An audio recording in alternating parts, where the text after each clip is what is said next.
رمضان کیوں کہتے ہیں؟ رمضان کا مطلب ہے جل جانا. کس چیز کا جل جانا؟ صلاۃ الاوابین حین ترمز الفصال. نیک لوگ ایک نماز پڑھتے ہیں کب؟ جب اونٹ کے پاؤں جلنے لگے. اونٹ کے پاؤں جب چلنے لگے، اونٹ کے بچے کے پاؤں جب چلنے لگے. تو رمضان میں جل جانا، اس کا روزے سے کیا تعلق ہے؟ اس کا روزے سے تعلق یہ ہے کہ 360 دن سال میں ہوتے ہیں چاند کے لحاظ سے.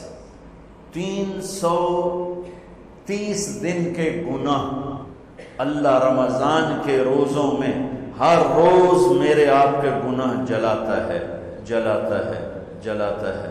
بھوک لگتی ہے، ایک آگ بنتی ہے. پیاس لگتی ہے، ایک آگ بنتی ہے. تو ہمارے لکڑی کی آگ میں چیزیں جلتی ہیں، اور ہماری بھوک، روزے کی بھوک کی آگ میں گناہ جلتے ہیں.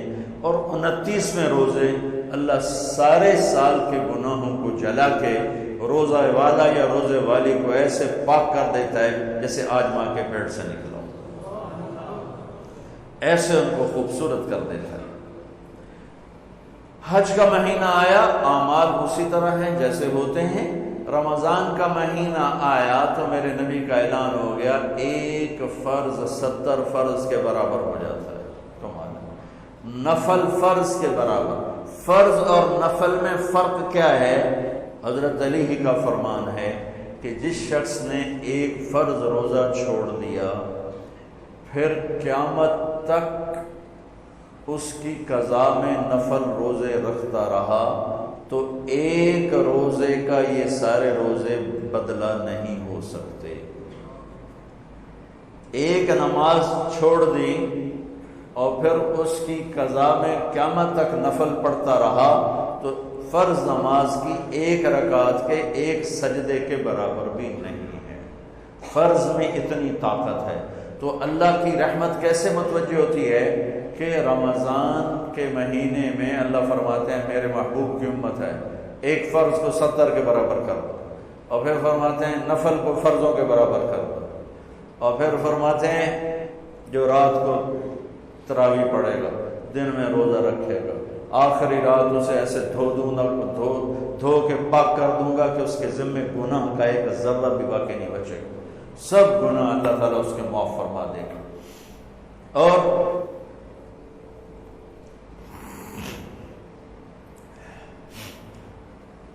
میرے نبی نے فرمایا من صام رمضان ایمانا و احتسابا. دوسری بھی من قام رمضان ایمانا و احتسابا. جس نے روزہ رکھا اللہ کی رضا کے لیے، جس نے تراویح پڑھی اللہ کی رضا کے لیے، اس کے پچھلی زندگی کے سارے گناہ اللہ معاف فرما دیتا ہے. رات کا قیام کسی امت کو نہیں ملا. دیکھو روزہ سخت تھا تو ان کا قیام اللیل نہیں تھا، چونکہ وہ اپنی کتاب پڑھ سکتے ہی نہیں تھے. رمضان میں اللہ نے آسمانی کتابیں اتاری. یکم رمضان کو ابراہیم علیہ السلام پر، 2 رمضان کو تورات موسیٰ علیہ السلام پر، 8 یا 6 رمضان کو عیسیٰ علیہ السلام پر، موسیٰ علیہ السلام پر، ان پر داؤد علیہ السلام پر زبور کو اتارا، اور 12 یا 18 رمضان کو عیسیٰ علیہ السلام پر انجیل کو اتارا، اور 21 رمضان کو اللہ تعالیٰ نے پیر کی رات لیلۃ القدر میں غار حرا کے اندر اللہ تعالیٰ نے اپنے محبوب پر کتاب کو اتارا. وہ کتابیں فل آ گئیں، لکھی لکھائی.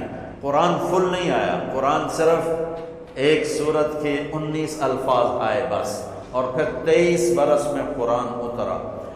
کتنے انبیاء ایسے گزرے ہیں جن کے پاس جبریل زندگی میں ایک دفعہ آیا، زندگی میں جبریل ایک دفعہ، اور ایک سے لے کر آگے کوئی تعداد مقرر نہیں ہے، 100 دفعہ 200 دفعہ.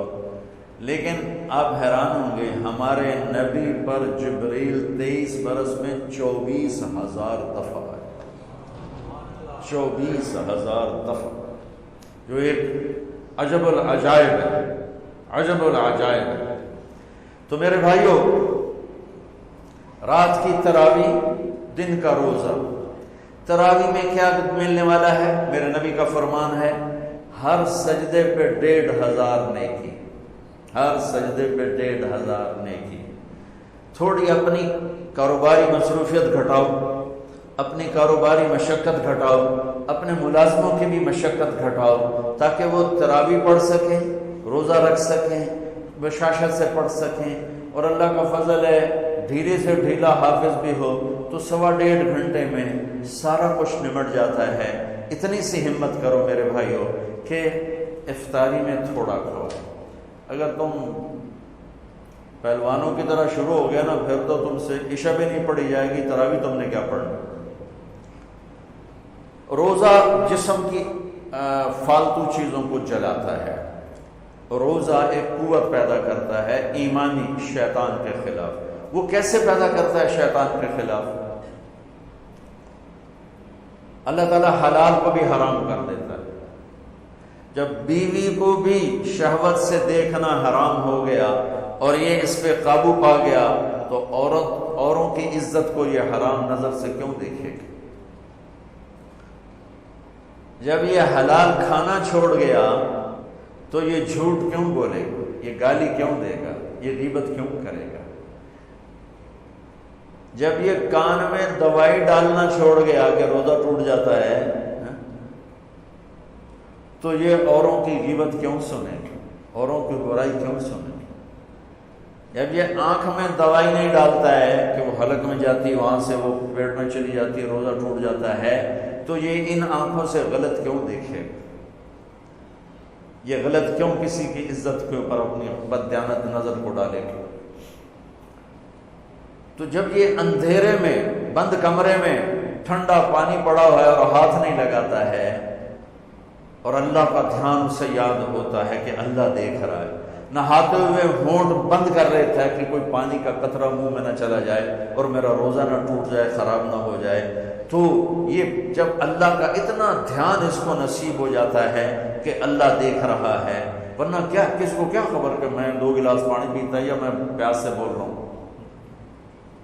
تو جب وہ اللہ کو اتنا اپنے دھیان میں لے آتا ہے کہ اللہ دیکھ رہا ہے، میں پانی نہیں پیوں گا، اللہ دیکھ رہا ہے، میں بیوی کو ہاتھ نہیں لگاؤں گا، اللہ دیکھ رہا ہے، میں کسی کی عزت پر بری نظر نہیں ڈالوں گا، اللہ دیکھ رہا ہے، میں کسی کی برائی نہیں سنوں گا، اللہ دیکھ رہا ہے، میں کسی کی برائی نہیں کروں گا، تو پھر جب یہ بازار میں جائے گا تو جھوٹ تو نہیں بولے گا، جب یہ تولے گا تو غلط تو نہیں تولے گا۔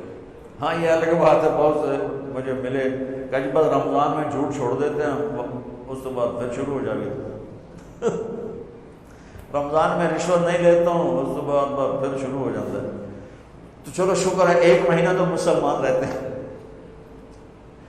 اچھا اس کی وجہ کیا ہے کہ رشوت خور کہتا ہے جی رمضان میں نہیں، جی نہیں، رمضان میں جھوٹ نہیں بولنا، رمضان میں صحیح تولنا ہے، رمضان میں غلط نہیں تولنا ہے۔ کیوں؟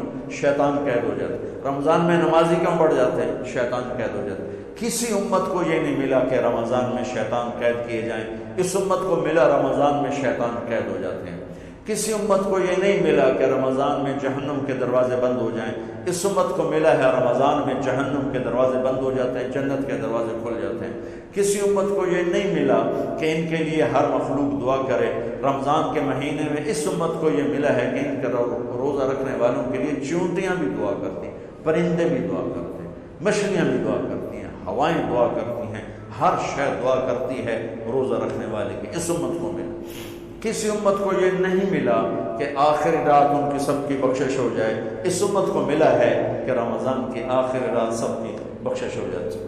کسی امت کو یہ نہیں ملا کہ جنت کے حوریں انہیں روزوں میں یاد کریں، اس امت کو ملا ہے کہ اللہ تعالیٰ جنت کو کہتا ہے کہ تو تیار ہو جا، میک اپ کر لے، میرے بندے آ رہے ہیں، دلہن بن جا، سج دھج کے مجھے دکھا دے تاکہ میں اپنے بندوں کو پیش کروں تحفے کے طور پر۔ یہ ہے تمہاری بھوک کا بدلہ، یہ ہے تمہاری پیاس کا بدلہ۔